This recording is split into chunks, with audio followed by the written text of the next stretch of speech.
Et bonjour à tous, ravi de retrouver pour l'émission du jeudi 12 décembre 2024. On se retrouve avec un Bitcoin sous les 101 000 $, mais qui reprend les 100 000, plutôt une bonne nouvelle. On a un Ether qui reprend la santé également, quasi plus 8%, 3 930 $ au moment où j'enregistre l'émission. On a plus 16 pour ADA Cardano, 15% pour Avax Avalanche, 10% pour Shiba Inu. Mais la véritable performance à court terme se trouverait plutôt du côté de Chainlink, plus 30% sur les dernières 24 heures, qui vient titiller les 30 $. On a 30% également pour Sui à 4,80 $. N'oublions pas Polkadot à plus 15 malgré tout, plus 12, plus 13 pour LTC et PP. On a plus 20 respectivement pour Uniswap et Aptos.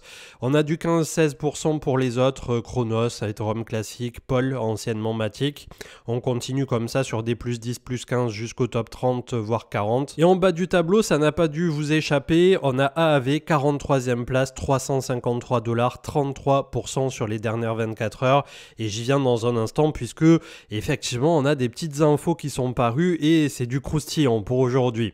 On a l'action de prêt en 4 heures qui a bel et bien défendu les 94-95 ici, c'est désormais la zone donc à ne pas perdre sous peine d'accélérer un peu plus à la baisse. On essaie de revenir coller sur les points hauts autour de 100 000. Est-ce qu'on va réussir à faire un nouveau point haut? Il faudra franchir entre 104 et 105 avec un Crypto Fear and Greed qui est de retour sur l'extrême grid, extrême euphorie au final. En tout cas, par rapport à cet indicateur, peut-être pas nous sur les réseaux sociaux et les open interest qui sont en train de suivre le mouvement.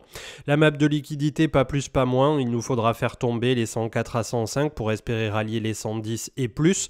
Donc pour l'instant, ça n'a pas changé. Et les news, on part avec Loris Dalio, avec les marges opérationnelles nettes qui démontrent que Hermès caracole en tête de liste, 43%.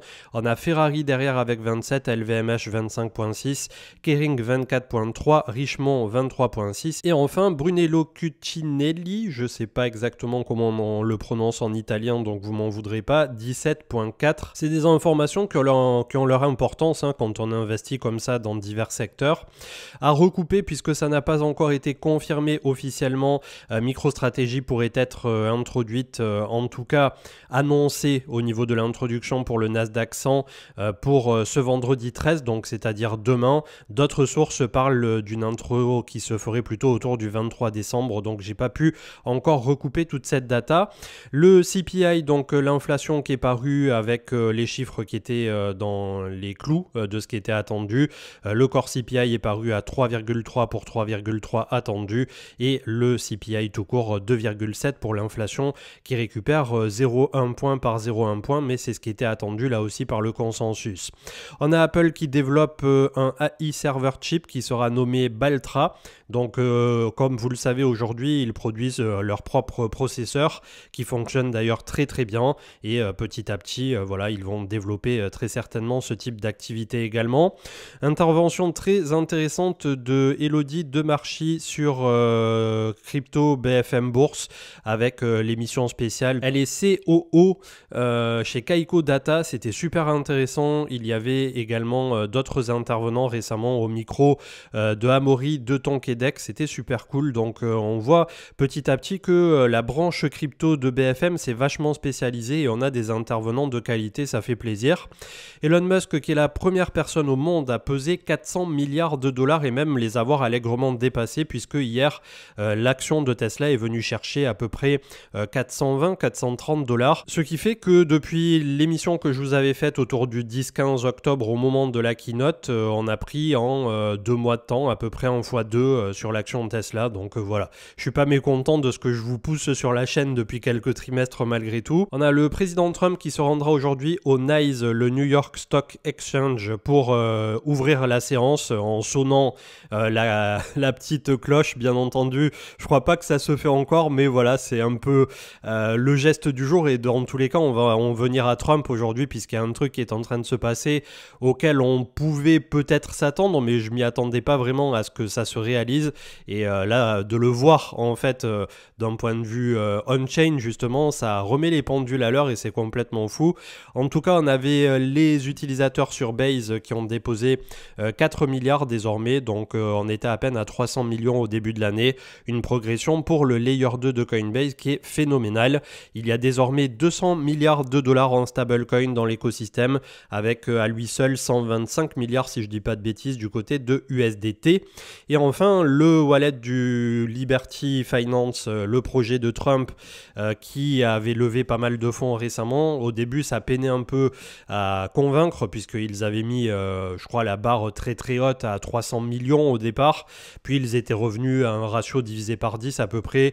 Aujourd'hui, ce wallet détient 50 millions et il y a également un wallet qui serait le wallet perso de Donald Trump avec à peu près 10 millions. Et donc ce wallet, après l'avoir passé un peu au peigne fin, ils ont découvert qu'il détient 13 259 Ether avec 50 millions,5. Donc ça c'était hier, depuis ça a dû prendre une dizaine de pourcents. Mais surtout, je vais y venir dans un instant, ils détiennent des altcoins et c'est pas sans rappeler les meilleurs des alts dont on parle régulièrement sur la chaîne, donc ça fait plaisir. En tout cas, on a le Nasdaq qui a clôturé au-dessus de 20 000 pour la première fois de l'histoire.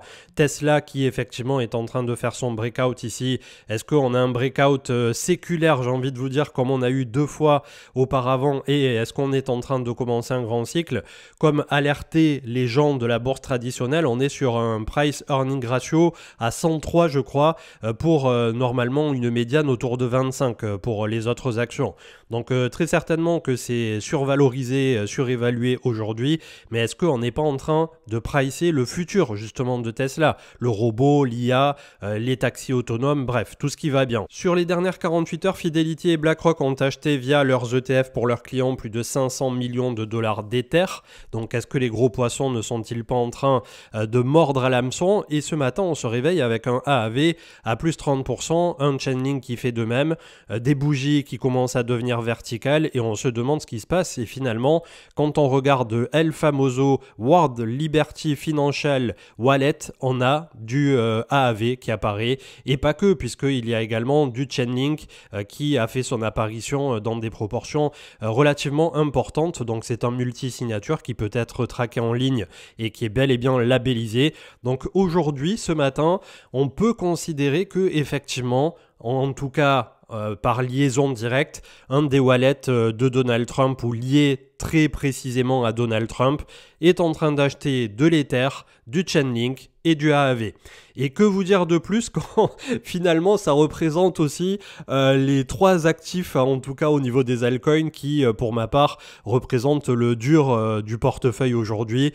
Voilà, je vous ai republié la petite vidéo de Trump au moment de la campagne où il disait « Vous allez en avoir marre de gagner tellement que vous ne pourrez même plus, entre guillemets, accepter de gagner autant. Vous direz stop, monsieur le président, on a trop gagné. » Donc bon, voilà, ça reste marrant entre guillemets. Bien entendu, tout ne se passera pas aussi bien que ce que ça peut se passer aujourd'hui. Comme je vous l'ai dit dans les dernières émissions, il n'est pas obligé d'accepter la réserve par rapport aux États-Unis en tant que tel face au Bitcoin ce coup-ci. Mais voilà, ça fait plaisir quand même de voir que le président des États-Unis est en train, via le gros wallet de la levée de fonds de son propre projet crypto, qui avait une ramification directement avec la DeFi puisque c'était propulsé par AAV en tant que tel, en tout cas la sous-couche de AAV V3. On a ETH Link et AAV qui apparaissent dans des quantités relativement importantes dans ce portefeuille et aujourd'hui on peut considérer donc que il fait partie des nôtres, j'ai envie de vous dire.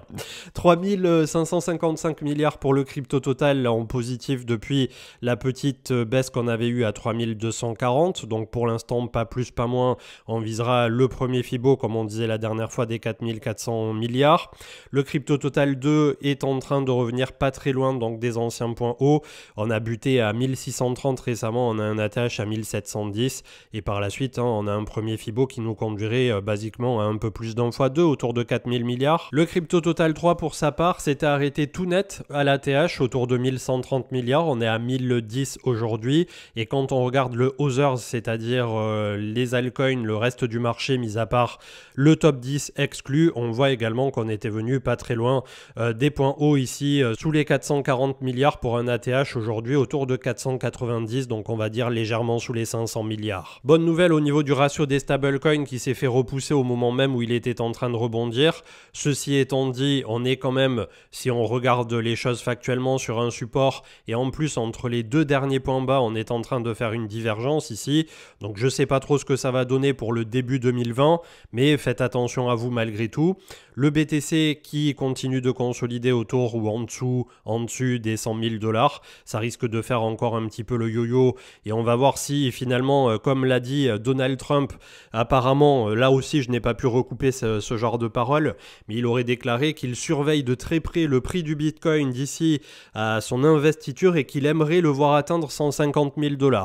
Alors inutile de vous dire que si d'ici fin janvier on a un BTC à 150 000 par grand miracle, voilà, ça sera une zone de profit qu'il approuve ou non la réserve stratégique qui sera quand même assez majeure. De mon côté, je pense que je sortirai à ce moment-là un bon 70% dans ces eaux-là. La Bitcoin dominance qui elle aussi s'est faite repousser depuis la moyenne mobile 20 sur lequel il a buté proche des 58%, en est à 56 ce matin et finalement on a un Ether qui se laisse pas compter, qui défend son support de dominance et ETH BTC aussi.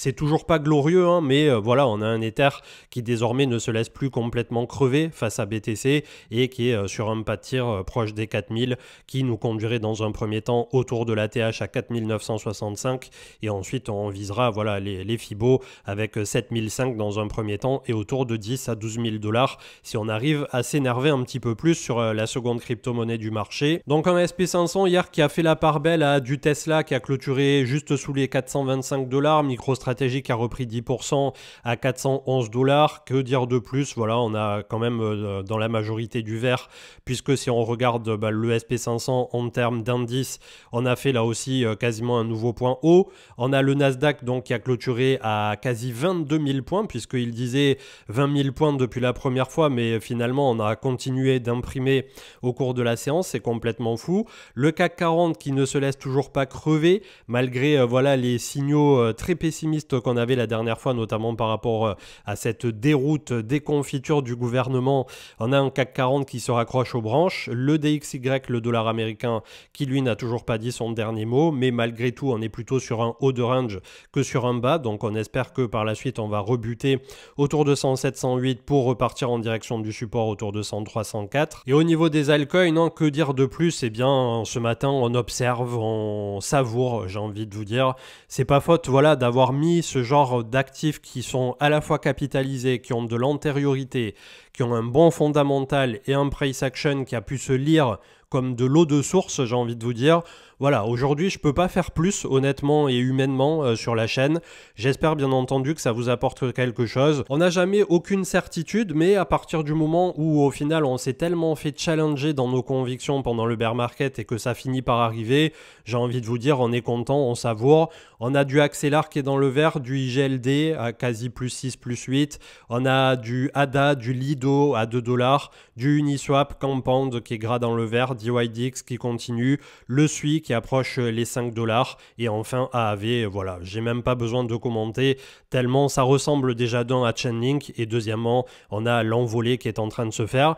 Attention aussi peut-être point de vigilance à court terme que ça soit sur Chainlink ou AAV puisque on a tous les réseaux qui vont s'énerver par rapport à ce fameux wallet de Donald et j'ai vu 2-3 personnes dans les commentaires dire je commence à prendre des profits sur Chainlink, je commence à prendre des profits sur AAV et clairement je ne peux que vous féliciter aujourd'hui, c'est totalement tout ce pourquoi on a travaillé ces dernières années, de vraiment vous éduquer autour de ça. Et quand j'ai des retours comme ça, communautaires qui me disent « Ok, on a appris la leçon, ok, on est rentré tôt quand c'était à plat, complètement bas, que tout le monde n'en parlait plus ou que tout le monde disait « Ça y est, ce projet est mort ». Et aujourd'hui, quand ça verticalise un peu, on commence à prendre doucement mais sûrement nos petits profits, quand bien même il y en a qui ont des rêves beaucoup plus grands par rapport à ce genre de token.